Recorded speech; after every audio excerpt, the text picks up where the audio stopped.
વક્રકુંડ મહાકાય સૂર્યકોટિ સપ્રભઃ નિર્વિઘ્ન કુરુ મે દેવી સર્વે કાર્યેષુ સર્વદા. પૃથ્વીલોક, પાતાળલોક અને સ્વર્ગલોક, જેને ત્રણેય લોકના દેવો તરીકે પૂંજવામાં આવે છે એવા ગણપતિ બાપાની આજે વાત કરીશું. ગણપતિ બાપા પાસેથી તો ઘણું બધું શીખવા જેવું છે.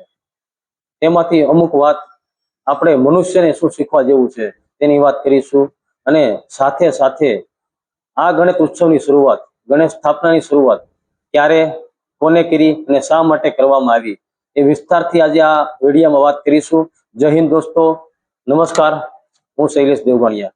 જય ગણેશ મિત્રો, ગણપતિ બાપા મોર્યા.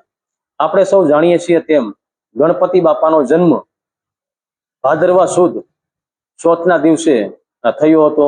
તેને આપણે સૌ ગણેશ ચતુર્થીના નામથી ધામધૂમથી ઉજવીએ છીએ.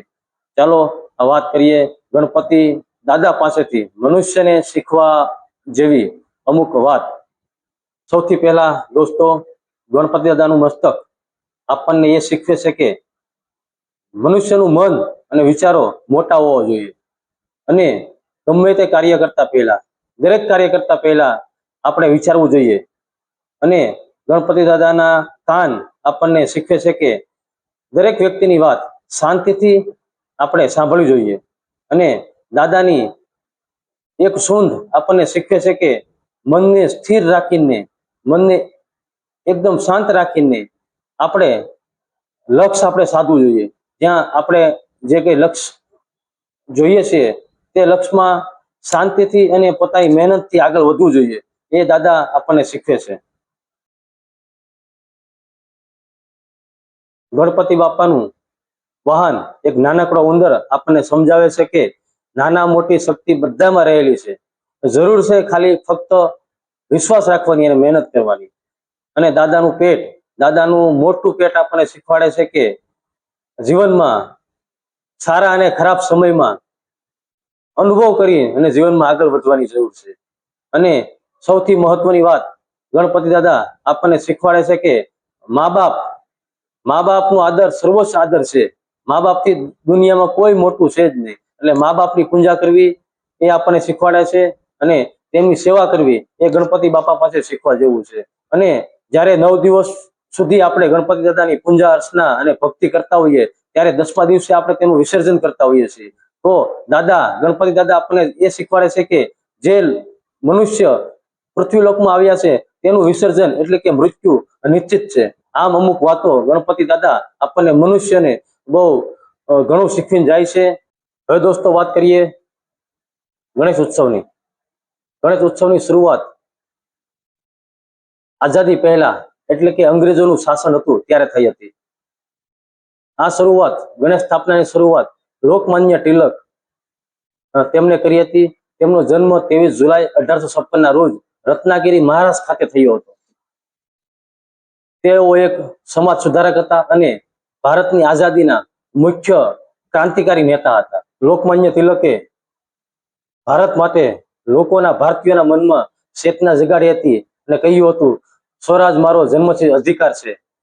ભારતના ક્રાંતિકારી નેતા લોકમાન્ય તિલકે ગણેશ ઉત્સવની સ્થાપના શરૂઆત 1893માં કરી હતી.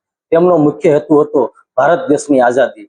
ત્યારે દોસ્તો અંગ્રેજોના શાસનમાં અંગ્રેજો ભારતીયોને કોઈ મીટિંગ અથવા કોઈ સભા કરવા માટે પરમિશન આપતા ન હતા. લોકમાન્ય તિલકે ગણેશ ઉત્સવને એક સામૂહિક ઉત્સવ બનાવી દરેક ભારતીયોને એક મંચ પર ભેગા કરવાની શરૂઆત કરી હતી. સ્વરાજ આપનો જન્મસિદ્ધ અધિકાર છે તે વાત લોકો સુધી પહોંચાડવા ધાર્મિક રૂપમાં ભક્તિ, ભજન, આરતી સાથે સાથે દેશની આઝાદીની વાત અને સંગઠિત કેમ કરવું અને આઝાદી આપણે કેમ મેળવવી એ વિશે પણ તેઓ વાત કરતા હતા.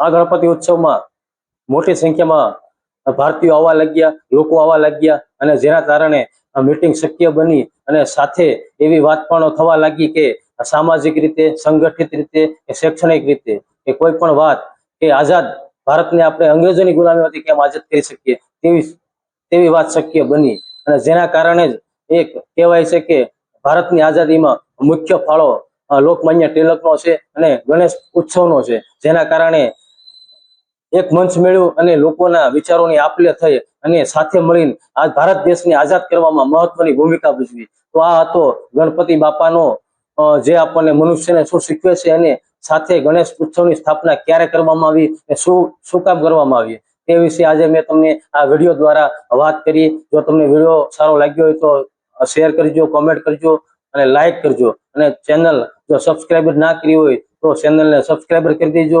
જય ગણેશ, જય હિન્દ.